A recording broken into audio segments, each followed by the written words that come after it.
कल से सदन एक गंभीर समस्या पर चर्चा कर रहा है। पक्ष और विपक्ष के कुल मिलाकर 53 सदस्यों ने इस विषय पर अपने अपने विचार, सुझाव, कुछ अवलोकन भी रखे, कुछ जानकारियां भी दी है और कुछ ग्रीवेंसेस भी रखे। मैंने कल रात को और आज सुबह सारी चीजों को ध्यान से देखा है। मैं सबसे पहले तो सदन के हरसिमरत बहन से शुरू कर पाटिल साहब तक जिन 53 सदस्यों ने अपने मूल्यवान विचार रखे हैं, उनका सरकार की ओर से और समाज की ओर से बहुत बहुत धन्यवाद करना चाहता हूं कि इस विषय को राजनीतिक रंग देने की जगह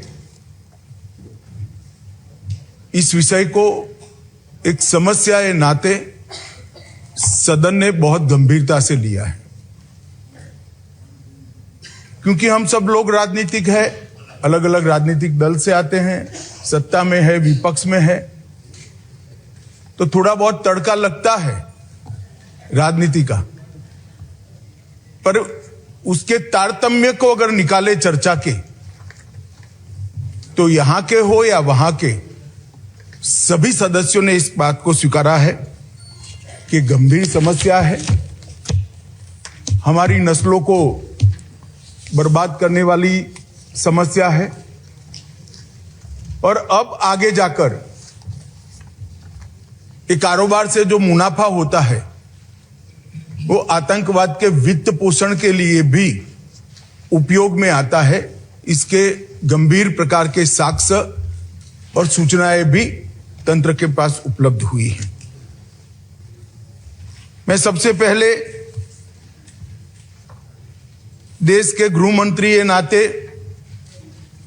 नरेंद्र मोदी सरकार का संकल्प इस गृह के अंदर दोहराना चाहता हूं। आजादी के अमृत महोत्सव के वर्ष में मोदी जी ने नशा मुक्त भारत का संकल्प समग्र देश के सामने रखा है।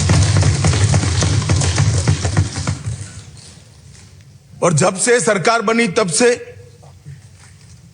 गंभीरता पूर्वक इस दिशा में ढेर सारी कार्यवाही भी हुई। मैं सदन को फिर से एक बार आश्वस्त करना चाहता हूं कि नरेंद्र मोदी सरकार की ड्रग के कारोबार पर और उसके मुनाफे से आतंकवाद के वित्त पोषण पर जीरो टॉलरेंस की नीति है और हम सख्ताई से इसको जीरो तक ले जाने के लिए हम प्रयास कर रहे हैं। मान्यवर, ड्रग का प्रचार प्रसार न केवल हमारी आने वाली नस्लों को खोखला करता है, लाखों लाखों परिवारों को बर्बाद करता है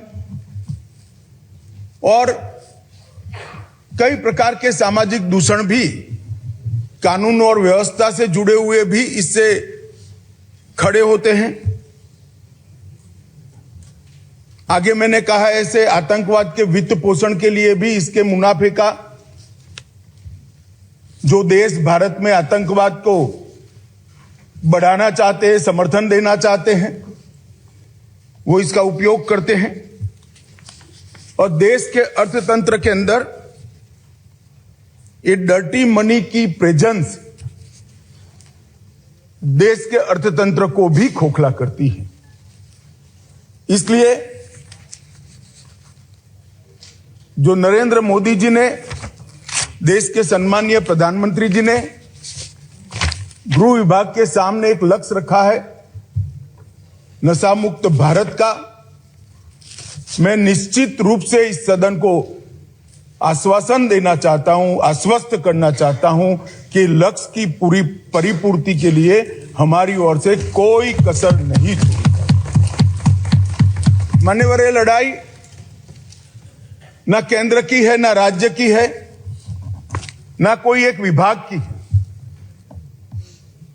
केंद्र सरकार और सभी राज्य सरकार और केंद्र शासित प्रदेशों ने मिलकर ये लड़ाई लड़नी पड़ेगी, क्योंकि इसका परिणाम लाना है तो बहुआयामी लड़ाई लड़े बगैर ये परिणाम नहीं आ सकता है।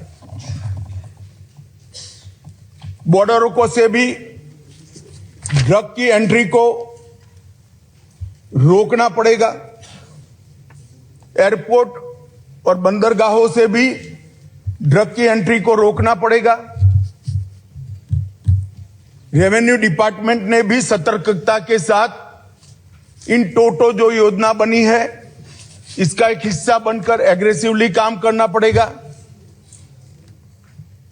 नारकोटिक्स कंट्रोल ब्यूरो और राज्य की एंटी नारकोटिक्स सारी एजेंसियों ने भी एक पेज पर रहकर काम करना पड़ेगा। इसके साथ साथ पुनर्वसन और व्यसन मुक्ति के लिए समाज कल्याण विभाग और हेल्थ डिपार्टमेंट ने भी साथ में रहना पड़ेगा। इसके सभी आयामों को अगर हम एड्रेस करते हैं और सभी आयामों को ये लड़ाई के अंदर एक समान तीव्रता से जोड़ते हैं, तभी जाकर हमारा ड्रग फ्री इंडिया का स्वप्न साकार हो सकता है। मान्यवर, ये बहुत महत्वपूर्ण बात है कि लड़ाई केंद्र सरकार और राज्य सरकारों ने मिलकर लड़नी है।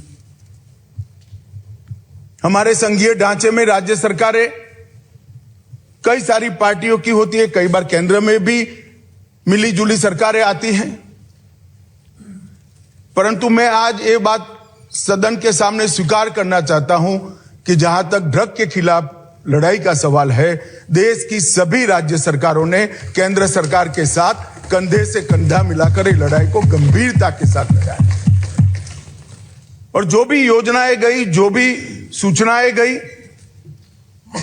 उसका इरिस्पेक्टिव ऑफ पार्टी पॉलिटिक्स और irrespective of party in power सभी राज्यों ने बहुत अच्छे ढंग से अमल भी किया है।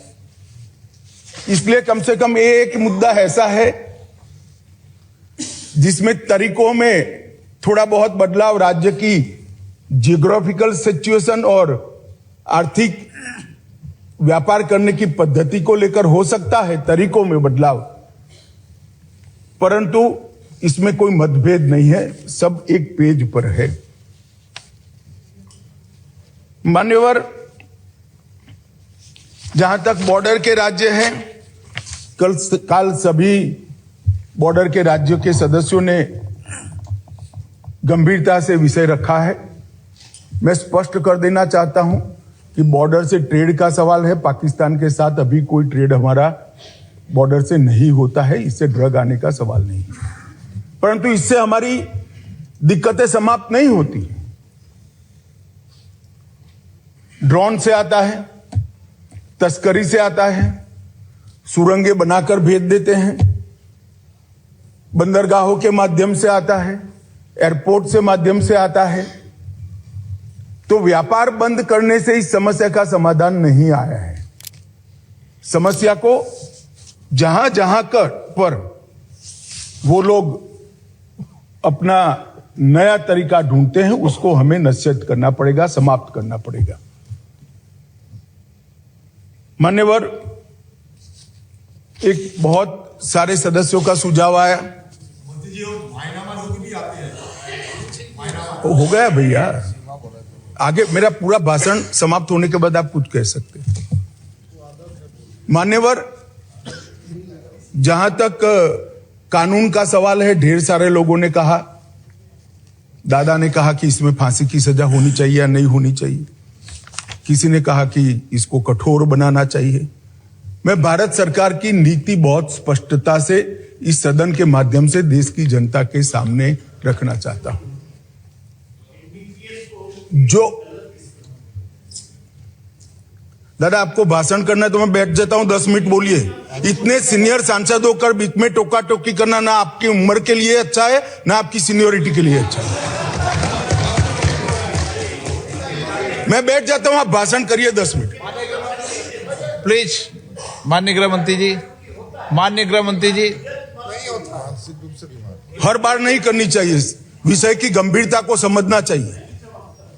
तो बोले नहीं होते, आप इतना क्रोधित नहीं होते हैं। क्रोधित नहीं होता हूं भैया, समझाता हूं। कई बार समझाना पड़ता है बड़ों को भी। मान्यवर, जहां तक कानून का सवाल है, मैं इस सरकार की नीति को बहुत स्पष्ट करना चाहता हूं।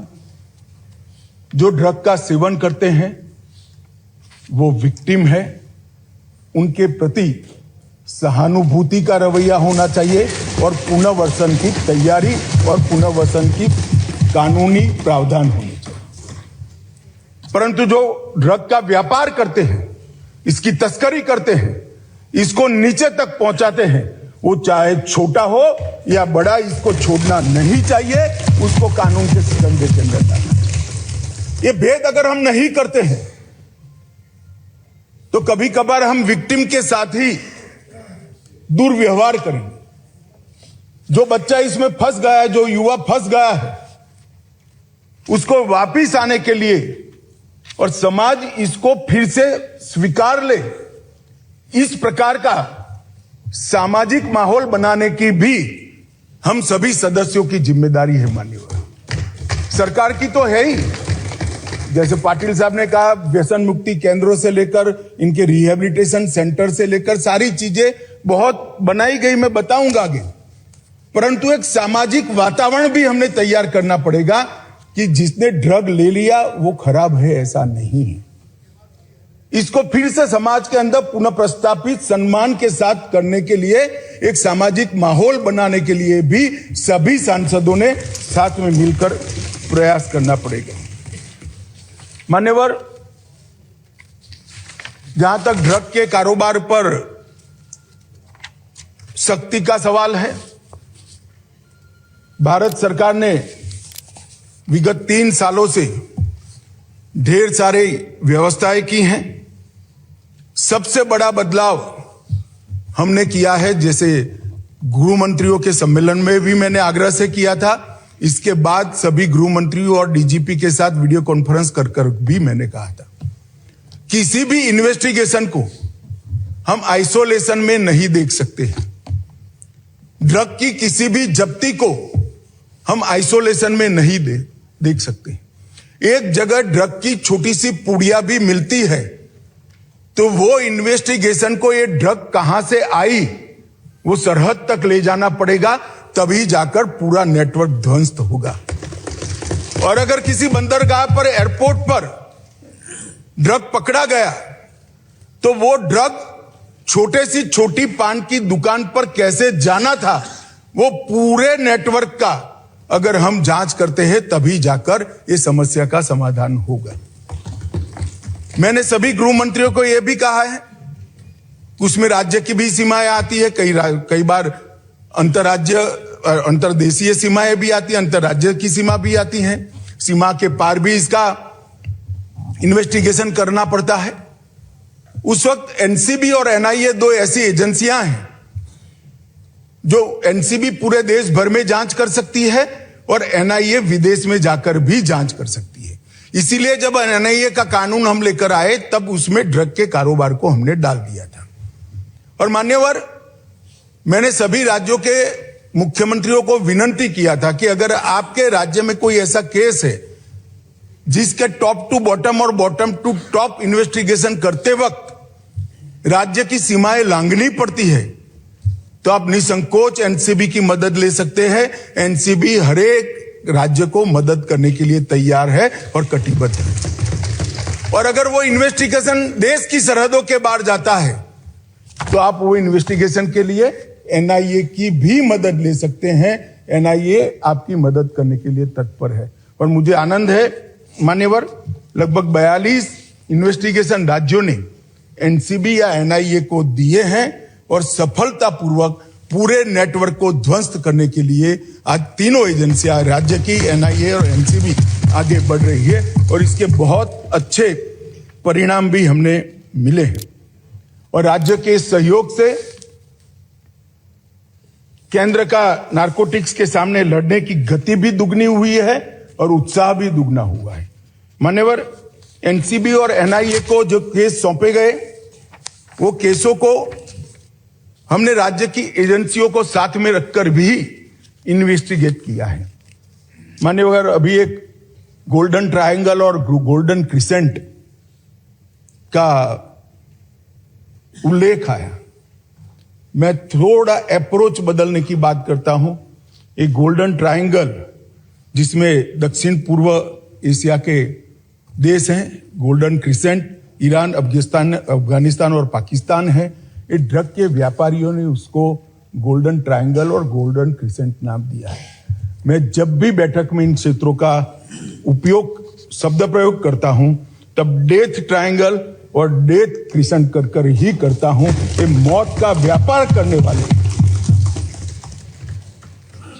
हो सकता है वो गोल्डन ट्रायंगल हो नशे के कारोबारियों के लिए, हमारे लिए नहीं होना चाहिए। और ये हमारे अप्रोच के अंदर बदलाव समग्र दुनिया के सामने बहुत बड़ा संदेश भेजेगा। मान्यवर, नारकोटिक्स के खिलाफ भारत सरकार के गृह विभाग ने जो लड़ाई, भारत सरकार के वित्त विभाग ने जो लड़ाई छेड़ी है, और इसमें समाज कल्याण विभाग और स्वास्थ्य विभाग हमारी मदद में है, इसमें हमने जीरो टॉलरेंस की नीति अपनाई है। इसके 3 हिस्से हमने रखे हैं।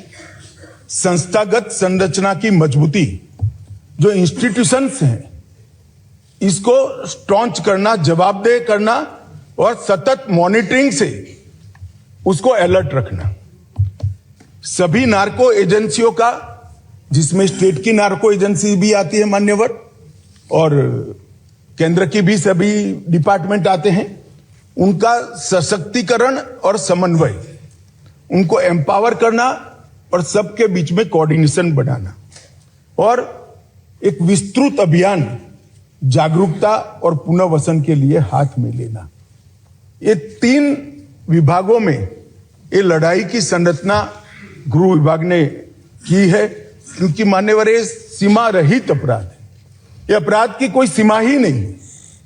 कहीं से बैठकर कोई इसका व्यापार कर रहा है और बच्चे हमारे फंस रहे हैं, पीढ़ी नस्लें हमारी बर्बाद हो रही। तो जब तक कोऑपरेशन, कोऑर्डिनेशन और कोलैबोरेशन नहीं होता है, हम इस लड़ाई को जीत नहीं सकते हैं। तो 3 स्तर पर, त्रिसूत्रीय फॉर्मूला पर हम आगे बढ़े हैं और ये तीनों सूत्रों पर होल ऑफ गवर्नमेंट अप्रोच से आगे बढ़े हैं। ये किसी एक डिपार्टमेंट की लड़ाई नहीं है, किसी एक सरकार की नहीं है। राज्य सरकार हो या केंद्र सरकार, उसके सभी डिपार्टमेंट ने साथ मिलकर और देश की सभी सरकारों ने साथ में मिलकर ये लड़ाई को लड़नी है। मान्यवर, हमने जो प्रमुख इनिशिएटिव लिए हैं, इसमें संस्थागत संरचना की मजबूती के लिए मैं बात करना चाहूंगा। 2019 में हमने 4 स्तरीय एनकोड की स्थापना की है। एक शीर्ष स्तरीय एनकोड है। शीर्ष स्तरीय एनकोड कमेटी की बैठक हुई थी, मैंने ही इसकी अध्यक्षता की थी और ढेर सारे फैसले हमने लेकर नीचे राज्यों को पहुंचाए हैं। अब वो जिले तक परकोलेट हो गए। मगर इस स्तर पर मैं सभी राज्य के मुख्यमंत्रियों को भी सदन के माध्यम से निवेदन करना चाहता हूं। ढेर सारे राज्यों ने, लगभग 100% राज्यों ने राज्य स्तरीय एनकोड समिति बना ली है। इसकी मीटिंग्स भी होती है, इसकी मिनट्स भी आती है और वहां पर केंद्रीय एजेंसियों के प्रतिनिधियों को बिठाते भी है, चर्चा भी करते हैं। परंतु सबसे महत्वपूर्ण जो है, जिला स्तरीय संरचना का, डिस्ट्रिक्ट लेवल पर जब तक डीसीपी और कलेक्टर इकट्ठा बैठकर, समाज कल्याण अधिकारी इकट्ठे बैठकर और हेल्थ डिपार्टमेंट का बंदा इकट्ठा बैठकर जिला स्तर पर इसकी मीमांसा नहीं करेंगे, ये हमारी लड़ाई सफल नहीं होने वाली।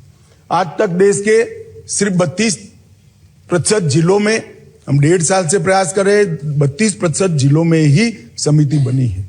इस सदन के माध्यम से मैं देश भर के सभी राज्यों के मुख्यमंत्रियों को और केंद्र शासित प्रदेश के सभी सरकारों को, एलजी को, एडमिनिस्ट्रेटर्स को निवेदन करना चाहता हूं कि आप स्वयं व्यक्तिगत स्तर पर इंटरेस्ट लेकर आप अपने अपने राज्य में जिला स्तरीय एनकोड समिति की रचना करें।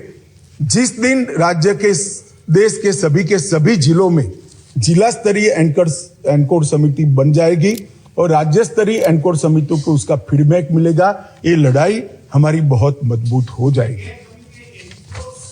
एनकोड नोडल एजेंसी के तौर पर हमने मान्यवर एनसीबी को रखा है।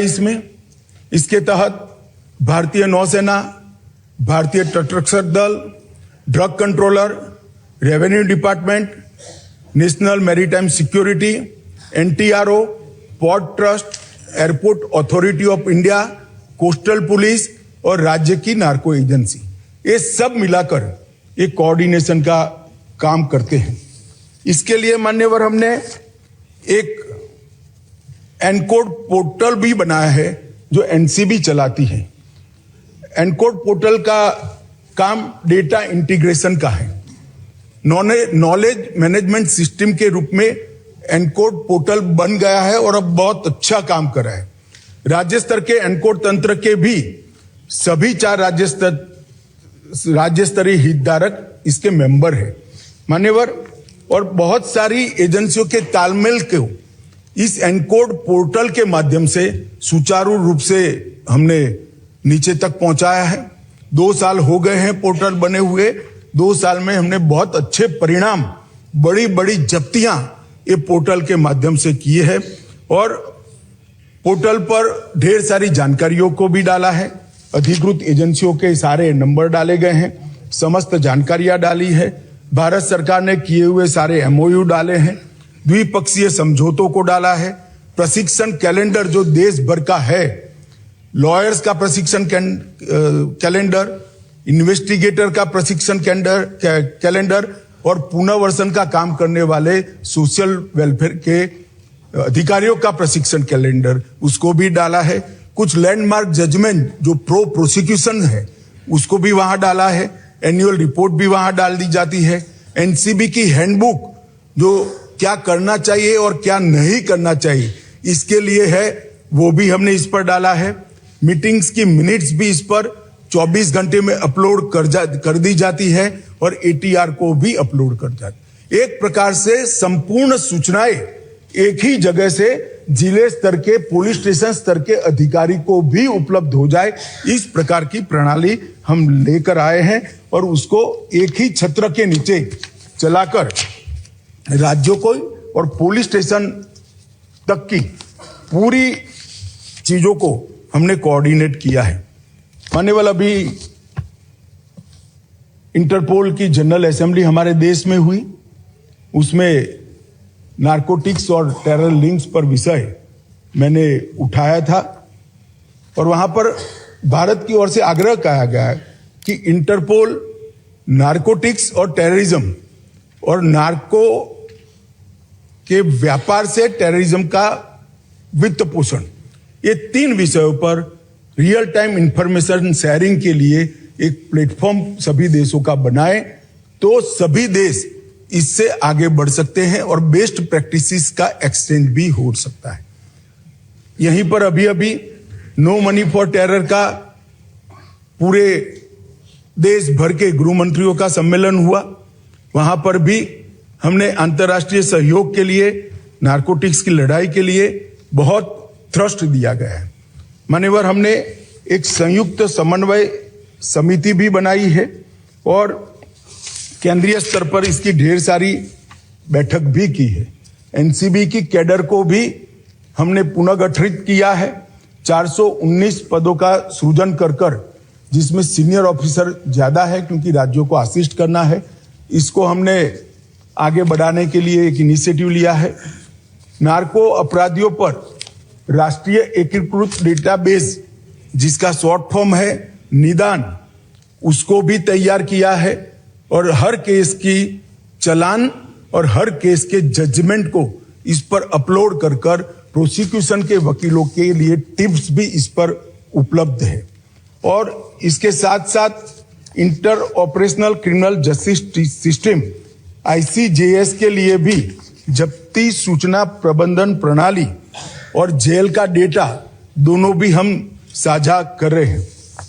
मान्यवर, ड्रग नेटवर्क के चार्ट को भी हमने मैपिंग कर लिया है और पूरे राज्यों में ड्रग आने का रास्ता कौन सा है और उसके नेटवर्क की संभावनाएं क्या है, उसको भी 472 जिलों में हमने मैप कर कर राज्यों को भेज दिया है। बहुत बड़ी एक्सरसाइज। 2 साल तक भारत सरकार के सभी अधिकारियों ने 472 जिलों का मैपिंग किया है, सर्वे के आधार पर किया है, सूचनाओं के आधार पर किया है और जो जब्ती की गई, जो केस बने गए, जो सजाएं हुई है और जो इंट्रोगेशंस के रिपोर्ट्स आए, ये सबको संकलित करके मैं इस सदन में बैठे हुए सभी व्यक्तियों को कहना चाहता हूं कि आप चिंता मत करिए। कितना भी बड़ा अपराधी है, 2 साल में स्थिति ऐसी आने वाली है, इसकी जगह जेल की सलाखों के पीछे। और ये सुनकर अगर किसी को इसमें से वापिस आ जाना है तो अच्छी ही बात है, आ सकते हैं। मान्यवर,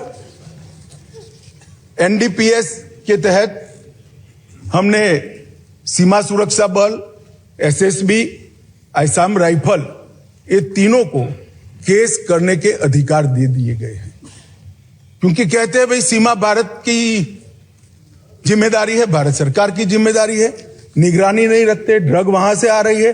और जब BSF को अधिकार देते हैं तो कहते हैं राज्यों के अधिकार ले लिए, तो BSF वहां क्या करेगी भाई? आप बताइए मुझे, क्या करेगी? मान्यवर, ऐसा मसला नहीं है। और BSF कौन सी फॉरेन एजेंसी है? हमारे देश के दुश्मन ड्रग भेज रहे हैं, BSF वाले पकड़ेंगे, केस करने का अधिकार नहीं है। SSB वाले पकड़ेंगे, केस करने का अधिकार नहीं है। क्या करेंगे निहत्था बैठकर? जो लोग इसको पॉलिटिकल इश्यू बना रहे हैं वो ड्रग के कारोबार का समर्थन कर रहे हैं। एजेंसियां निहत्थी होकर काम नहीं कर सकती। मान्यवर, एजेंसियों को अधिकार देना पड़ेगा और मेरा स्पष्ट मानना है कि एजेंसियों को अधिकार देना चाहिए। हमारी एजेंसियों पर, देश की एजेंसियों पर, देश का संसद को अगर भरोसा नहीं है तो किस हिम्मत से वो काम करें? मान्यवर, इसी तरह से भारतीय तटरक्षक और सारे जो कोस्टल पुलिस स्टेशन बने हैं राज्यों के, उसको भी अधिकार दिया है। रेलवे प्रोटेक्शन फोर्स को भी हमने अधिकार दिया है और NIA को दुनिया भर में अगर हमारे देश में ड्रग के कारोबार से जुड़ी हुई कोई भी इन्वेस्टिगेशन करनी है तो आज NIA दुनिया भर के देशों में जाने के लिए इसी संसद ने उसको सशक्त किया है, अधिकार दिया है और एम्पावर किया है।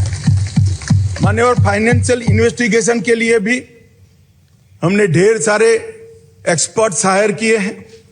वित्तीय दस्तावेजों के विश्लेषण और उस पर से तारण निकालने के लिए ढेर सारी एक्सपर्ट्स की टीम भारत सरकार के गृह विभाग ने हायर की है। रेवेन्यू डिपार्टमेंट ने कई ऐसे सारे सॉफ्टवेयर बनाए हैं जिससे सॉफ्टवेयर के आधार पर ही इसको पकड़ा जा सके। और अभी अभी जो जिक्र करते थे कि गुजरात की बंदरगाह से 3000 किलो नशा पकड़ा गया, जो आज तक का सबसे बड़ा कैच है, वो कस्टम के सॉफ्टवेयर एनालिसिस के आधार पर ही पकड़ा गया। और मान्यवर, अभी कुछ सदस्य पढ़ रहे थे, मैं इस पर कोई टिप्पणी करना नहीं चाहता, सिर्फ एक दृष्टिकोण के बदलाव की विनंती करना चाहता हूं। किस राज्य में से सबसे ज्यादा ड्रग्स पकड़े गए? उसका मतलब हम ये ना निकाले कि वो राज्यों में सबसे ज्यादा ड्रग है। इसका मतलब ये है कि वो राज्य सबसे ज्यादा काम करता है और पकड़ता है। अगर पकड़ते ही नहीं है तो कुछ नहीं पकड़ा जाएगा, तो फिर पंजाब में ड्रग ही नहीं है। अगर पकड़ना नहीं है तो आंकड़े अच्छे ही हो जाएंगे। मगर क्या ये शुतुरमुर्ग नीति से हम देश को बचा सकते हैं? नहीं बचा सकते। हमारा मुंह मिट्टी में डालने से आंधी नहीं चली जाती मान्यवर, आंधी को फेस करना पड़ता है, सीने पे झेलना पड़ता है। बैठ जाओ, बैठ जाओ, बैठ जाओ, बैठ जाओ, बैठ जाओ, बैठ जाओ।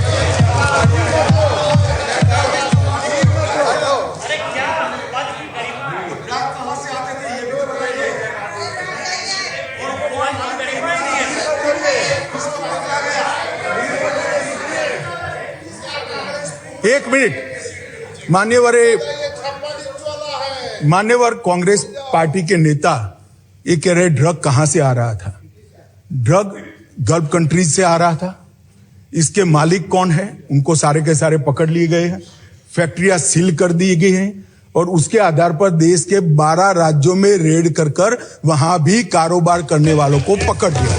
और दूसरी बात, अभी मेरे पास नहीं है, मुझे मालूम नहीं था कि मुझे पुलिस इंस्पेक्टर की तरह इस सदन में जवाब देना पड़ेगा, तो मैं डिटेल लेकर नहीं आया हूं, मगर चालान कर दिया गया है, ऑनलाइन उपलब्ध है, सर्च कर नहीं मिलना है तो मुझे बताइएगा, मैं भेज दूंगा। माननीय अध्यक्ष जी, संपत्तियों को जब्त करने के लिए भी हमने कार्य पद्धति डिस्ट्रिक्ट लेवल तक सर्कुलरेट कर दी है। मनी लॉन्ड्रिंग की चैनलें, हवाला लेन देन और डार्क नेट, ये तीनों के लिए हैकाथॉन कर हमने ढेर सारे बच्चों के टैलेंट को संग्रहित कर एक बहुत सटीक रणनीति बनाई है, जो सार्वजनिक करना ठीक नहीं है, परंतु मैं इतना कहना चाहता हूं कि ये सारी चैनलों का उपयोग कर कोई मानता है कि एजेंसियों की नजर के बाहर जाएगा तो वो ऐसा नहीं होगा। ढेर सारे लोग पकड़े गए हैं और आगे भी अभियान हमने नारकोटिक्स के पकड़ते वक्त और एयरपोर्ट पर और बंदरगाहों पे डॉग स्क्वाड की तंगी थी, तो हमने हमारे ही स्वदेशी डॉग की नस्ल को तैयार कर अब बहुत बड़ी मात्रा में डॉग स्क्वाड बना लिए हैं और हम राज्यों को भी मान्यवर दे रहे हैं। मान्यवर, एनकोड के स्ट्रक्चर से जो प्रभावी समन्वय हो रहा है, इसको नीचे तक ले जाने के लिए हमने ढेर सारी सूचनाएं दी हैं।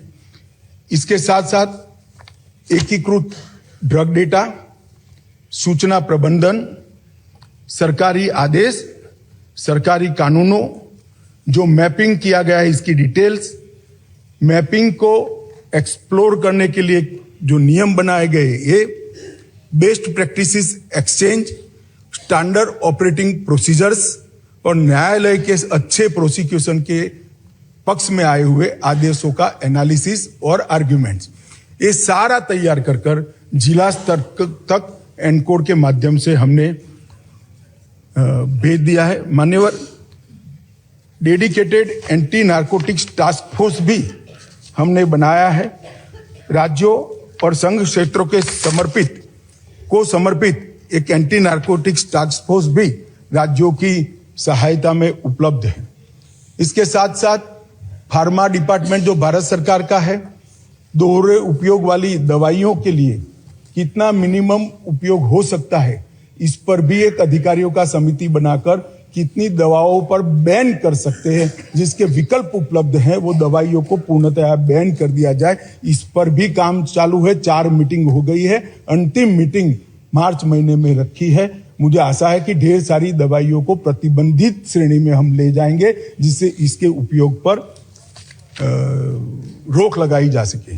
मान्यवर, समुद्री रास्ते से तस्करी रोकने के लिए मैं इतना बताता हूं कि एक जमाना था जब सीमाओं से नारकोटिक्स आता था, आज भी आता है, ड्रोन से आता है। जो ओपन सरहदें हैं उत्तर पूर्व की, वहां से भी आता है, परंतु 60 से 70% नारकोटिक्स अब समुद्री रास्ते से और एयरपोर्ट से आता है। इसको पकड़ने के लिए भी हाई लेवल टास्क फोर्स बना दिया गया है और हमने भारतीय नौसेना, भारतीय तटरक्षक, एयरपोर्ट अथॉरिटी ऑफ इंडिया और एनसीबी चारों की संयुक्त साप्ताहिक बैठक कर सूचनाओं का आदान प्रदान करते हैं, जिसमें कस्टम और रेवेन्यू डिपार्टमेंट के ऑफिसर को भी रखते हैं। तो हम एक भी कोना ऐसा छोड़ना नहीं चाहते जहां से ड्रग की अवैध कारोबार भारत के अंदर प्रवेश हो। मान्यवर, अवैध खेती का जहां तक सवाल है, हमने कुछ सॉफ्टवेयर बनाए हैं, ड्रोन का उपयोग कर रहे हैं। मैं मणिपुर के मुख्यमंत्री को बहुत बहुत बधाई देना चाहता हूं कि सबसे पायलट प्रोजेक्ट हमने वहां लिया था। वहां पर लगभग 1000 हेक्टर अवैध नशे की खेती को डिस्ट्रॉय कर उनको वहां पर हॉर्टिकल्चर प्लांटेशन कर रिहेबिलिट करने का प्रयास किया। इसी प्रकार का प्रोग्राम हमने राजस्थान के लिए भी बनाया है, मध्य प्रदेश के लिए भी बनाया है, सारे नॉर्थ ईस्ट के राज्यों के लिए भी हमने बनाया है। और ये हमारा जो अध्ययन समूह है गृह मंत्रालय का, इसने बहुत अच्छा रोड मैप राज्यों को बनाकर इस विषय में दिया है। माननीय डार्कनेट और क्रिप्टो पर लगाम लगाने के लिए भी, जैसा मैंने पहले कहा कि एक अलग अलग प्रकार के हैकाथॉन किए गए, देश के चारों कोनों में किए गए, लगभग 3200 से ज्यादा युवा इसके अंदर हिस्सा लिए, ढेर सारी चीजें हमें प्राप्त हुई है। इससे एक MOB बनाया गया है। परंतु इसके साथ साथ मैक, जो एक सभी एजेंसियों के समन्वय का सेंटर है, सब मैक के रूप में हमने नार्को के लिए एक अलग मैक की व्यवस्था को गठित किया है। और इसके अंदर नार्को ट्रैफिकिंग प्लेटफॉर्म की निगरानी, ड्रग नेटवर्क के इंटरसेप्शन, ट्रेंड्स के निरंतर एनालिसिस, डेटाबेस के अपडेट को एनालिसिस कर नई रणनीति बनाना और कार्य प्रणाली और नोड्स पर ध्यान देते हुए एक बहुत अच्छी रणनीति साप्ताहिक इसका रिव्यू हम करते हैं। और मुझे लगता है कि इससे बहुत बड़ा फायदा मान्यवर हुआ है। नार्कोटिक्स का प्रशिक्षण का मॉड्यूल भी बनाया गया है। 5 अलग अलग प्रशिक्षण मॉड्यूल बनाए गए हैं, जिसके अंदर नार्कोटिक्स के केस को किस तरह से लड़ा जाए, चालान करने के पहले मिनिमम क्या इसके अंदर चीजें हमें इंक्लूड करनी है। इसके साथ साथ जब जब्ती होती है तब क्या केयर लेनी है, जिसका फायदा व्यापार करने वालों को प्रोसिक्यूशन के वक्त न मिल पाए। तीसरा, पुनर्वसन के लिए भी एक ट्रेनिंग का मॉड्यूल बनाया है। चौथा मॉड्यूल इलेक्ट्रॉनिक एनालिसिस का, सारे डेटा के एनालिसिस का बनाया है। और 5वां मॉड्यूल समन्वय के लिए, अगर फिजिकली नहीं मिल सकते हैं तो ऑनलाइन समन्वय कैसे हो सकता है, इसका भी हमने मॉड्यूल बनाया है।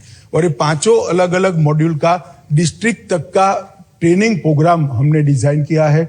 मैं बड़े हर्ष के साथ बताना चाहता हूं कि राज्य स्तर के ट्रेनिंग प्रोग्राम 3 दिसंबर को सारे राज्य और केंद्र शासित प्रदेश के हमने समाप्त कर दिए गए और 40% डिस्ट्रिक्ट में भी ये काम हो चुका है। नार्कोटिक्स के फॉरेंसिक के लिए भी NCB और नेशनल फॉरेंसिक साइंस यूनिवर्सिटी के बीच में हमने एक समझौता किया है। और नार्कोटिक्स की रीजनल लैब हम लगभग देश में 6 भारत सरकार बना रही है, जिससे सैंपल के टेस्टिंग के अंदर देरी नहीं होगी, किसी के बेल होने का संभावना को मिनिमम कर दिया जाए। इस प्रकार की व्यवस्था आज हमने करी है। और उसमें डेट के हिसाब से प्रायोरिटी नहीं होगी, क्वांटिटी के हिसाब से प्रायोरिटी होगी, जिससे संजीदगी वाले केस जो है, बड़ी मात्रा वाले केस है, उसके अपराधियों को बेल न मिल पाए। और मान्यवर, ये इससे काफी लोगों को तकलीफ पड़ेगा, मुझे मालूम है, मगर हम चाहते ही है कि उनको तकलीफ पड़े, इसलिए व्यवस्था को मान्यवर किया है। जहां तक नशा मुक्त भारत का अभियान है मान्यवर, मैं आपको कुछ चीजें सदन को आपके माध्यम से बताना चाहूंगा कि न्याय और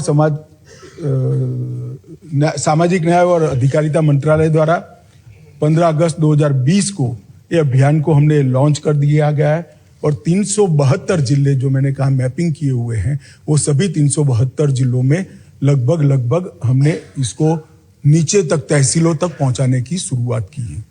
इसके तहत लगभग 2.7 लाख से ज्यादा शैक्षिक संस्थाओं में 14 करोड़ से ज्यादा बच्चों ने नशा मुक्ति का शपथ लेने का कार्यक्रम बहुत अच्छे तरीके से मान्यवर किया है।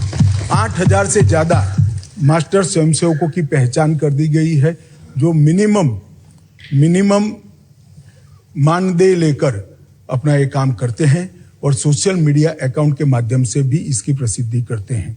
नशा मुक्ति की राष्ट्रीय ऑनलाइन शपथ के माध्यम से लगभग 1 लाख शैक्षिक संस्थाओं को और इसके माध्यम से और युवाओं को इसके साथ जोड़ने का भी हम प्रयास कर रहे हैं, जो ऑनलाइन सफलता होगी। FCRA का जिक्र कर रहे थे। इसमें ढेर सारे एनजीओ भी जुड़े हैं, मगर ये एनजीओ ऐसे हैं जो भारत के समाज को स्वस्थ करना चाहते हैं।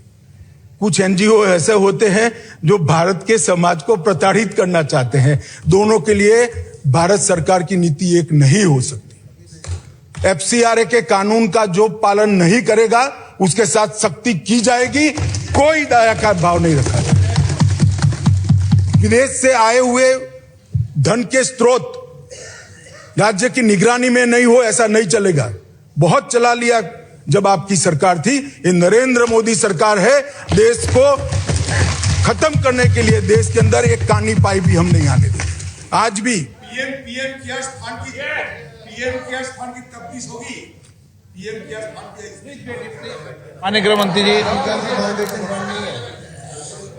मान्यवर, इस मिशन के अंदर चिन्मय मिशन भी जुड़ा है, रामकृष्ण मिशन भी जुड़ा है, आर्ट ऑफ लिविंग भी जुड़े हैं, ब्रह्मा कुमारीज भी जुड़े हैं, निरंकारी मिशन भी जुड़ा है और ढेर सारे आध्यात्मिक, धार्मिक और सामाजिक संगठन भी जुड़े हैं। इन पर कोई तकलीफ नहीं है, उनको एफसीआरए के कानून से कोई दिक्कत भी नहीं है।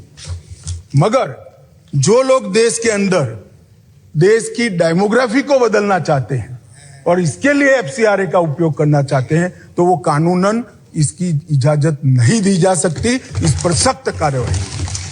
मान्यवर, हमने लगभग 341 इंटीग्रेटेड रिहेबिलिटेशन सेंटर भारत सरकार के फंड से बन गए हैं और 300 बना रहे हैं, जिसके अंदर दुनिया भर की आधुनिक से आधुनिक रिहेबिलिटेशन की पद्धतियों को अपनाया जाएगा और हमारे बच्चों को फिर से एक बार देश के विकास के साथ जोड़ने का इसके माध्यम से मान्यवर हम काम करेंगे।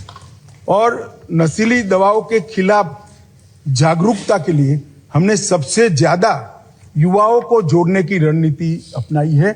जैसे जब हम उम्र बात करता है तो जल्दी युवा उसको सुनता है, तो युवा इसकी चपेट में न आए, इसके लिए हमने करे हैं।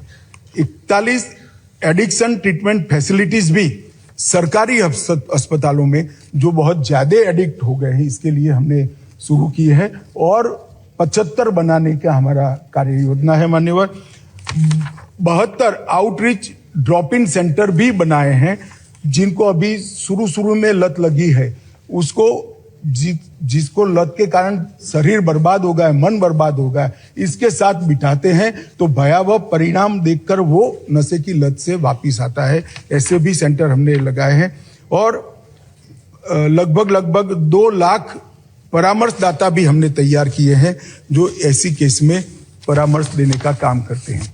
मान्यवर, नशा मुक्ति के लिए मैंने जैसे कहा कि एनकोड की बैठक स्वयं मेरी अध्यक्षता में हुई।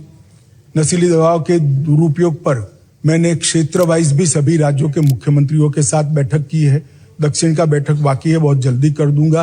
बाकी असम भी किया, गुजरात में भी किया, पंजाब में भी किया। क्षेत्रीय बैठक कर भी राज्य के अधिकारियों को संवेदनशील बनाने के लिए हमने काम किया है।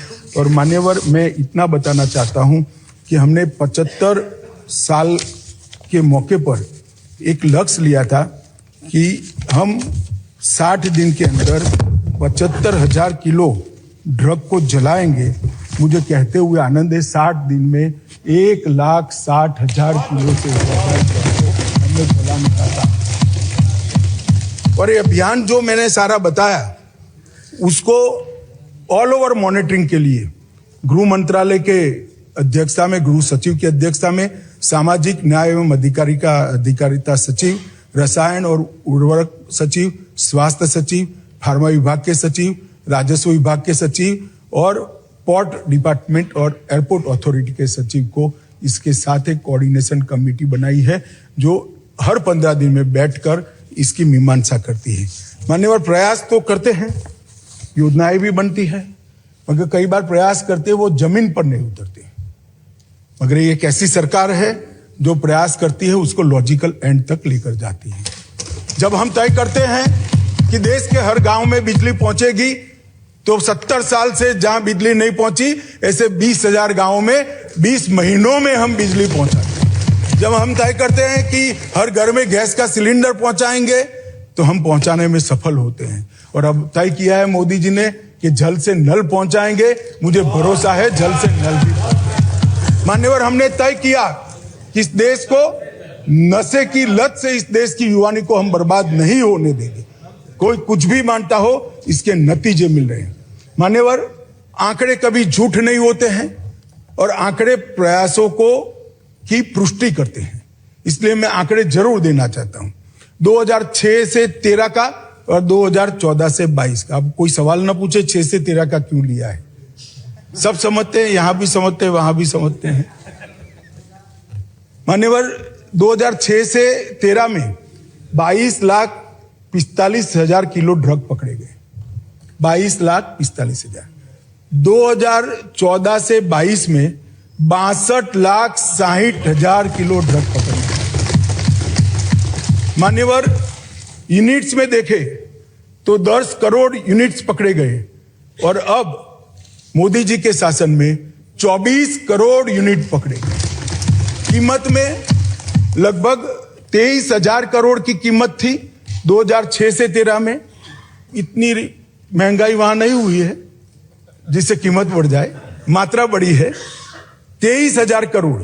और मान्यवर, अब 97,000 करोड़ के ड्रग को पकड़कर जला दिया, 5 गुना ज्यादा। मान्यवर, मामले 1,45,062 रजिस्टर हुए थे, इसमें 4,14,697 मामले थे और कुल गिरफ्तारी 1,62,908 हुई थी और यहां पर 5,23,234 हुई।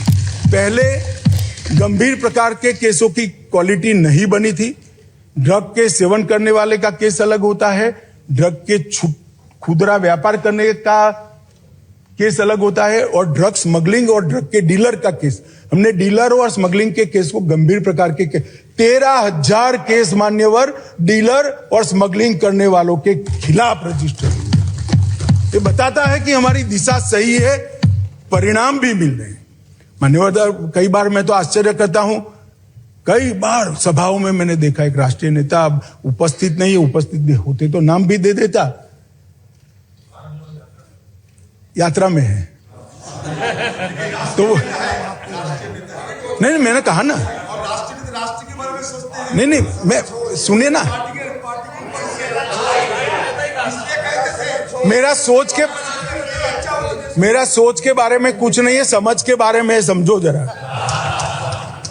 मान्यवर, मैंने गुजरात के चुनाव के वक्त एक भाषण सुना कि गुजरात में ड्रग का कारोबार बढ़ गया है, गुजरात से ड्रग पकड़ा जाता है। अरे भाई, देश की सीमा है, बंदरगाह है, बंदरगाह से आएगा, हम पकड़ेंगे तो अच्छा किया या बुरा किया, ये समझ में ही नहीं आ रहा है। अब पंजाब में नहीं पकड़ा जाता है तो क्या बिट्टू साहब कह सकते हैं पंजाब में ड्रग नहीं है? भाई, पकड़ना कोई बुरी बात नहीं है, पकड़ना अच्छी बात है और हम इस कमेंट से कोई हतोत्साह नहीं होंगे और पकड़ेंगे और खत्म करेंगे। मान्यवर, ये जो जिस प्रकार की चीजें कर रहे हैं, मुझे तो मालूम नहीं है पूरी लड़ाई को समझ रहे या नहीं समझ रहे। मान्यवर, पिछले 5 वर्ष में हमने 61 नए साइटोट्रोपिक पदार्थों को अधिसूचित किया है जो पहले इस कैटेगरी में नहीं आते थे। अब एफएसएल से सिद्ध कर इसको करा है। जब्ती की क्वालिटी में भी सुधार आया है। लगभग भारतीय एजेंसियों ने 14,000 किलो ट्रामाडोल को भी जब्त करने का काम किया है। मान्यवर, मैं इतना ही कहना चाहता हूं कि अभियान कोई एक सरकार का नहीं हो सकता, ये अभियान कोई एक दल का भी नहीं हो सकता, ये अभियान कोई एक एजेंसी का भी नहीं हो सकता। केंद्र और राज्य की सभी एजेंसियों ने एक ही प्लेटफॉर्म पर आकर समान तीव्रता और समान गंभीरता के साथ इस अभियान को चलाना पड़ेगा, तब हम हमारी आने वाली नस्लों को बचा पाएंगे। मान्यवर, ये लड़ाई ऐसे नाजुक मोड़ पर है, अगर इस वक्त हम जीतते हैं तो हम हमारी नस्लों को बचाते हैं और इस वक्त अगर नशे के व्यापारी जीतते हैं तो हमारी नस्लों को कोई बचा नहीं सकता। इसलिए मेरा पूरा सदन से अनुरोध है मान्यवर कि इस एक मुद्दे पर हम राजनीति न करें, सभी राज्य की सरकार एक साथ आए, जिला स्तरीय एनकोड की रचना करे, और ये जो अभियान मोदी जी के नेतृत्व में भारत सरकार के गृह विभाग ने चलाया है, वो अभियान को सभी लोग मजबूत बनाए।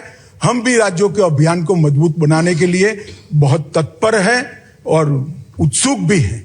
सब केंद्र शासित प्रदेश, राज्य सरकार, केंद्र सरकार और समग्र देश की जनता और हम सभी जनप्रतिनिधि मिलकर इस अभियान को सफल बनाए और जीरो टॉलरेंस टू ड्रग और नशा मुक्त भारत की रचना करे। यही अभ्यर्थना कर मेरी बात को